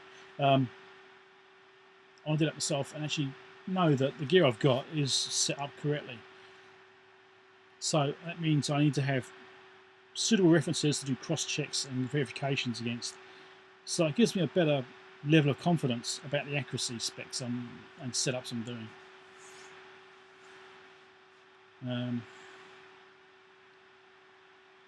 Hey Christian, workspace looks kind of cold. Yeah, it's not quite the same workspace as usual. I'll explain it again in case anyone else has missed it. I'm at an event, should be working an event this weekend, and it got cancelled because of bad weather. So I'm sitting here waiting to find out if it gets cancelled for tomorrow as well. If it gets cancelled for tomorrow, then I can go home and do some stuff in my office and my lab and wherever else. If it doesn't get cancelled, I'll hang around till tomorrow and work here instead. So that's what I'm waiting to find out about. But yeah, anyway, so I'm waffling about test gear and position.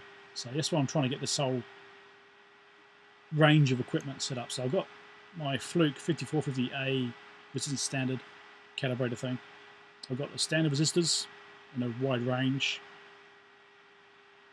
Still not very high resistances, but 1 mega ohm will be enough.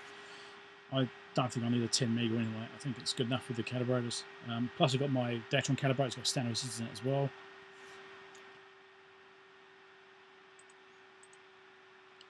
And yeah, so that's that stuff. And also got the PDVST Mini from Ian, which is one of my voltage references, which is one of the things I'll probably trust the most because at least I do actually have a point in time and it's calibrated relatively recently with a known calibration point. And that's kind of what I'm using as my main reference for everything because everything's based off that. Because Ian's done testing and he says that when he said one's back in to do recalibrations on, they haven't actually changed that much from when he made them. So the drift is very minimal from where they were originally set, which gives me good confidence in my one knowing that, hey, mine's probably not changed much either. And anything I've been doing for like verifications and cross checks has been basically agreeing with that. This looks right. So, yeah. Let's go drink out the fridge. Hold on a second, getting it dry.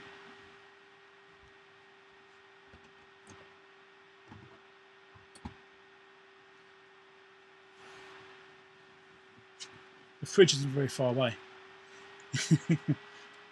Now, I would get a beer, but I could be driving in an hour's time. I don't know.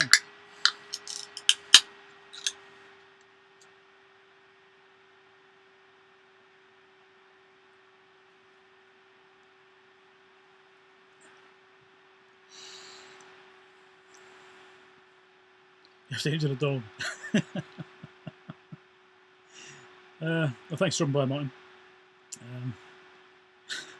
Yeah, emptying the dog. That's a great, vivid imagery.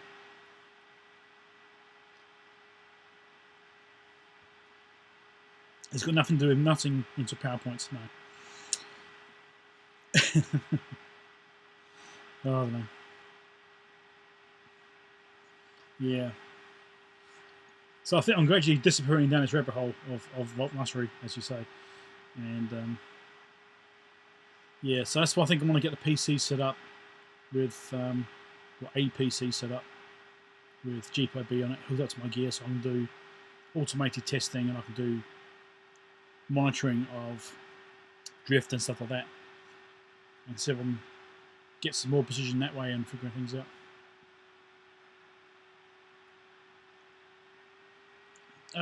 Don't actually have Hold on, can I do this?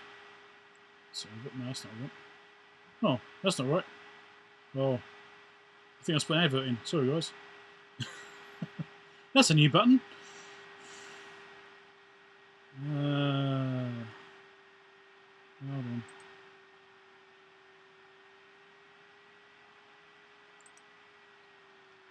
Where's my merch? I'm trying to find my merch button.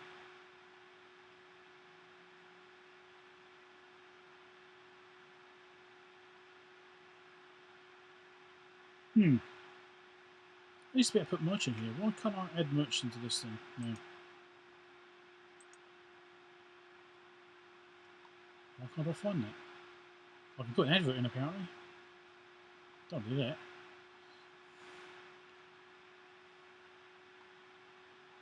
Gecko's in his end, yes.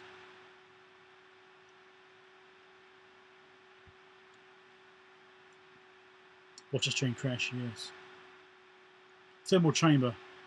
Well, getting your polystyrene boxes in the bottom, we've got loads of those. We get from time to time. So that's not an issue.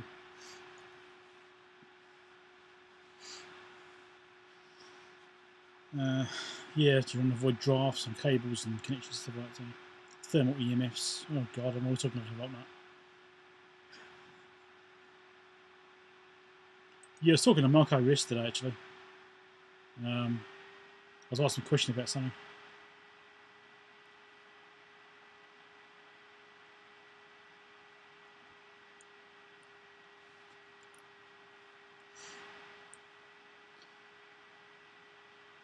He's got an ad. Yeah, sorry about that. I clicked on a button which is a monetization button, so I thought I'd be inserting a piece of merch because I used to be able to do that, but instead it said it's going to insert an advert. It's like, oh, sorry about that. You don't want an advert. Marco's a hoot. Yeah, he's got a great sense of humour.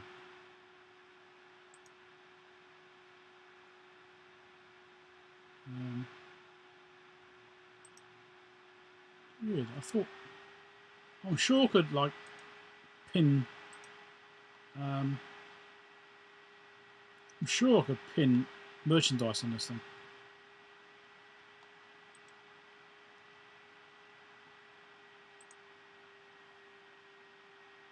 Ah, here we go. Bloody hell! It's been so long.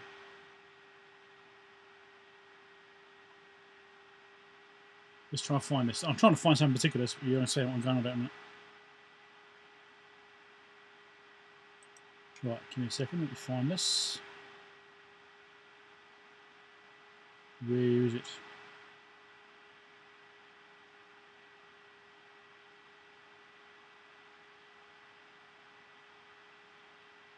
Trying to find something.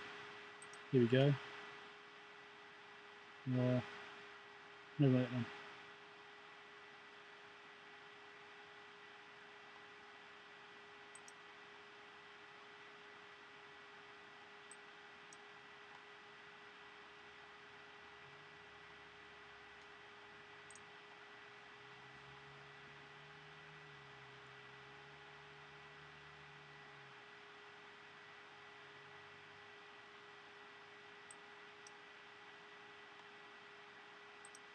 Here we go.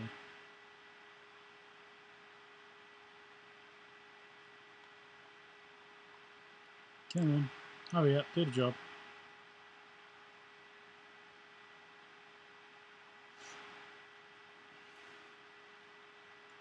He's going to do it, he's just going to crash, I'm not quite sure. Here we go. This is one of my latest bits of merch. If you look at that, you'll see it's a quite precise meter. Yeah, hold on. No, I can't remember the digits I do now, actually.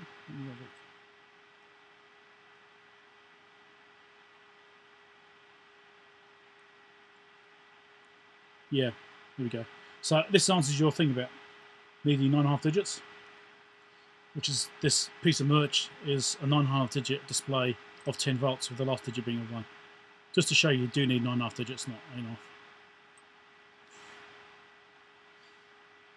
I think it came from the last live stream, didn't it? We talked about more digits and they need to be perfect. So how my chats will scroll all the way up and get back down again.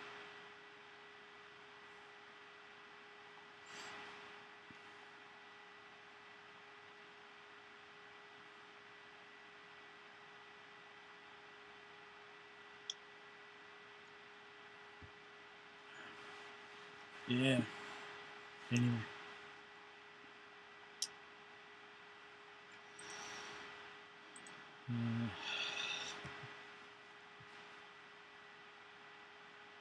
Anyway, so yeah, I'm just trying to get in this bloody stuff. I'm getting a bit carried away with precision.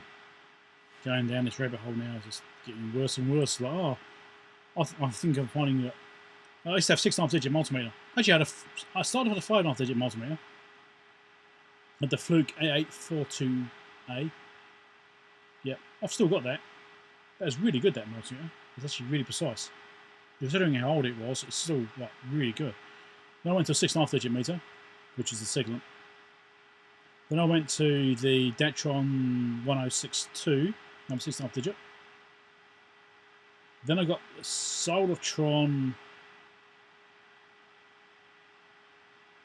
something or other. The older version. 7071 was it? It's the older one anyway. And that did 7.5 digits below 10 volts. Other than that, it was less than that. Something like that. And a really long capture time. And then I got the Soldatron 7061, which is 7.5 digits. Then I've got the Datron 1082, which is 7.5 digits. And now I've gone for something else, which you'll find out about soon.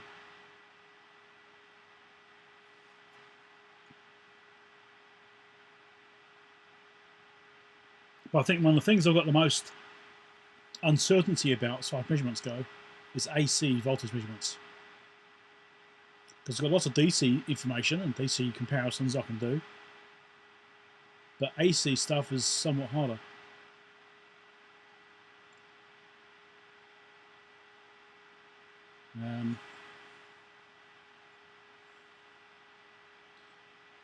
Yeah, because I've got the Fluke 540B, is it?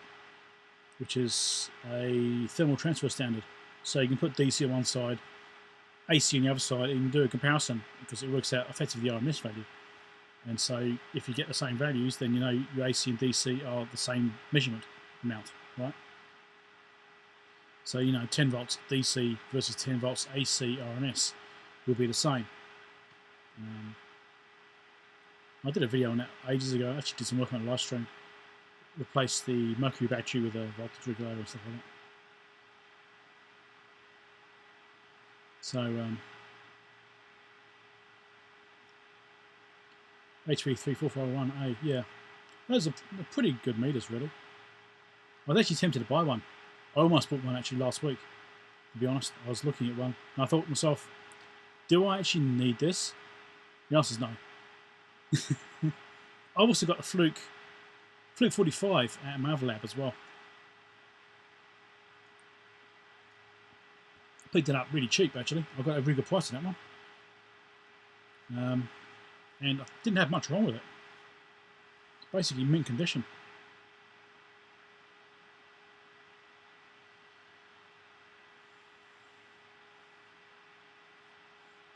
Hey Greg, how's it going? Yeah, so yeah, it's this whole rabbit hole of, you know, what to do. It just seems to be getting deeper and deeper, you know. But yeah, AC is what I want to try and get sorted out. So I picked up a AC reference, the Fluke 510A. So I picked up reference for that, but uncalibrated. But it seems to be working. I want to refurbish that. I've got to do a video about that actually. I keep forgetting. I did a video showing it arriving and doing some basic testing on it. Show it seemed to be working. Pretty sure I did anyway. I must have done, surely. And but I want to refurbish that, so that's going to be a video I'm going to do some work on. I'm going to pull it apart, recap it, usual stuff, and just make sure it all looks like it's okay. But it seems to be functioning fine. But that one doesn't have the battery option in it. It's just a plain AC only. And, you know, Does it affect the stability of the output? Probably, if you have power outages. Yeah, I don't know. But with the transfer standard I've got, or thermal transfer standard I should say, I can at least do comparisons. If I've got a known and trusted DC level, at least I can use it as a reference for the AC level, which then might give me a reference point for other things as well. So it's like this whole spreading across. You have to start with one thing which you know is definitely correct. And for me, right now, it's the PDVST Mini, which I've cross-checked, which I can't say, which I've cross-checked against my Datron calibrator. Those match really, really well. There's not much in it at all. So it gives me confidence in the Datron calibrator output, at least on DC. And the DC, resistance outputs from the Datron calibrator, I've cross-checked against my Fluke calibrator.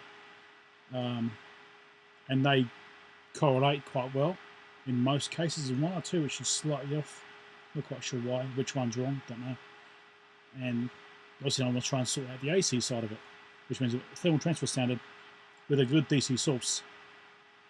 The problem with the thermal transfer standard, it takes a lot of current to drive it. It takes something like 20 milliamps, something like that, to actually drive the thermal transfer standard. So it's quite a heavy loading if you actually connect to it, which can be problematic and cause problems as well. I actually got something, I don't think I've done a video on it actually. It's a, what was it? Is it 893?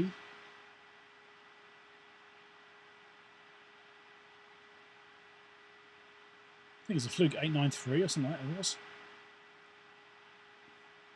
So, yeah. What did that thing do? It's like a reference multimeters? Reference... I can't remember what it's called now. But I don't think I've actually done a video on that. It's sitting on my lab on the shelf. And I think it could be something good to look at as well. That does AC and DC inputs and use it as like a differential voltmeter, which could also be a good option. But I don't think it's got the same level of precision as the thermal transfer standard.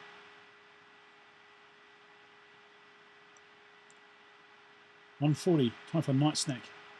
Or you could go to bed, William. Wilhelm.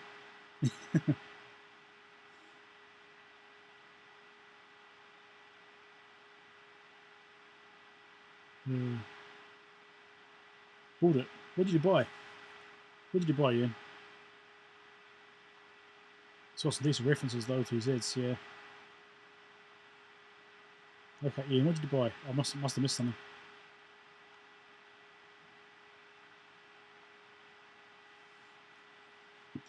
Well, unless you're referencing something else. But yeah, it certainly is a challenge trying to buy or not buy things if you don't need to. Yeah, so that HP 34401 I was looking at the other day, I was thinking, oh, I could buy that, I've got the money. And I was like, oh, do I actually need it? It's just, yeah, I don't need it. I've got enough multimeters, I don't need another one.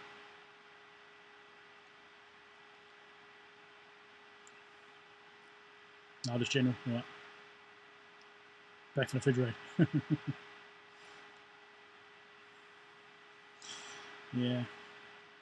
Yeah, so that's what I want to try and do. I want to try and, actually, what I really want to do is get something calibrated. I actually want to get an official calibration on some gear, right? So proper known outputs from calibrated equipment, right? So the only thing I've had which has been recently calibrated is the PDVST Mini by Ian, and one of the multimeters I've had, which is the HP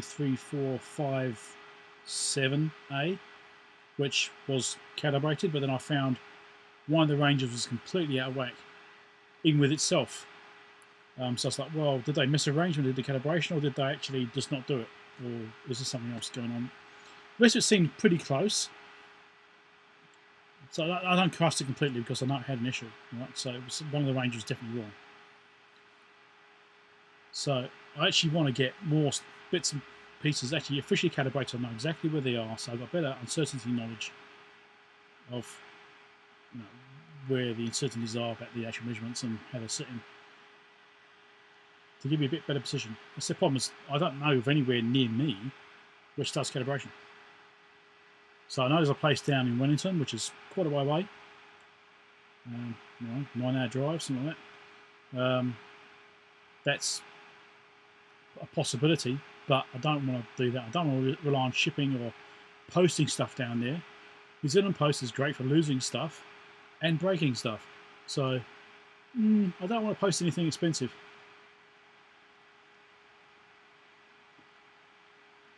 So yeah, I like to get, ultimately I really like to get my calibrator calibrated, right? So my calibrator is 100% perfect. And I can use that as a reference. But short of that, I probably want to get some better multimeters calibrated, so at least I can use that as a reference, so I can actually do comparative adjustments. Transfer standard, yeah, well I've got the Fluke 510A, which I picked up recently, which I probably wouldn't mind sending that off and getting that done. Once I'm sure it's 100% working properly and reliably, I could probably do that. I mean, that's not that expensive to post, and if it happens to get lost, it's not such a big deal. It'd be unfortunate, but yeah, at least give me a 1 voltage reference. Keysight picks up your meter at their cost and their courier, really? Okay. Interesting. But surely if we're paying for calibration, ultimately it's at your cost, isn't it? They just don't charge you for it directly, it'd be indirectly charged as an overall cost of the calibration process. I don't know if there's anything like that over here. I don't know. No idea.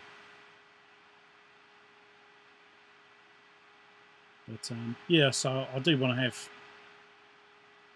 better knowledge of the uncertainties in my gear and actually get some stuff officially calibrated so I know exactly what they are and be a bit happier. Right now it's a lot of a guessing. It's like, well, I'm doing comparisons between bits of gear, things which I know are right against other things, and trying to match things up and just trying to be confident that what I'm getting is right.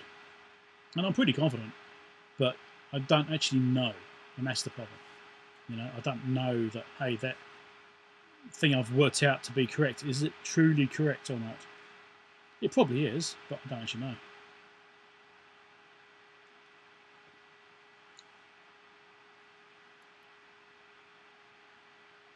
If it went missing, you get a new one. Yeah, sure. Well, that's the benefit of that, I suppose, isn't it? You know? It's their risk, therefore they'll replace it if they lose it. Which would be nice. Like I said, I did ask Daniel if I could get a 3458A, and I was being a bit of a smart ass, I suppose. A bit of tongue-in-cheek question, I suppose. Just trying my luck. Because you never know, sometimes I'll turn you on and just say, yeah, sure. But no, it's a bit expensive meter for them to give me my 3458A. Maybe one day when my channel gets a lot bigger. It might take me another 10 years, maybe 20. But yeah. Something that'd be nice. If I had a really good multimeter to use as a reference, well, a transfer standard thing, as you sort of say. So I'd use it as a comparative check against everything else. If I had a good multimeter, like a 3458A, I could then measure my gear and be confident then that what it's outputting is correct based on that decent multimeter, you know.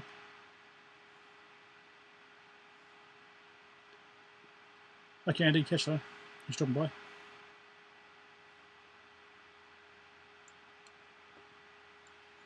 But it's the thing with being a bit of a vault nut and getting into that territory is that things get complex, finicky, and expensive.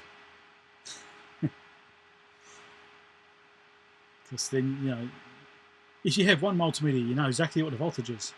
If you have two, you're not quite sure. If you have three, you're even less sure.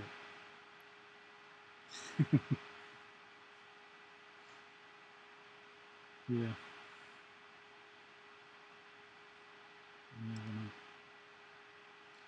What time is it now? Near 1 o'clock. Right. I might actually cut off and go and have some lunch and stuff myself. Maybe a cup of coffee instead of a can of V. It kind of helps a bit, but not much. So I do think I'll be doing a live stream next week. Pretty sure. In fact, it's very likely I'll be doing a live stream next week. I'm not sure I'll be on my channel or on somebody else's. Not sure yet. We shall see. So, yeah. So thanks everyone dropping by. There's a bit of an impromptu and different format from usual. In the next live stream, I will be trying to do some kind of electronics work. Something. I'll find something to work on. In fact, I've got a few things sitting there I could actually work on. You hope the weather clears up. I hope it doesn't. I hope it stays really miserable and yuck, so I can go home. Alright, thanks to you. I'm not going to say it now. Thanks for dropping by. I'll catch you later. Yeah.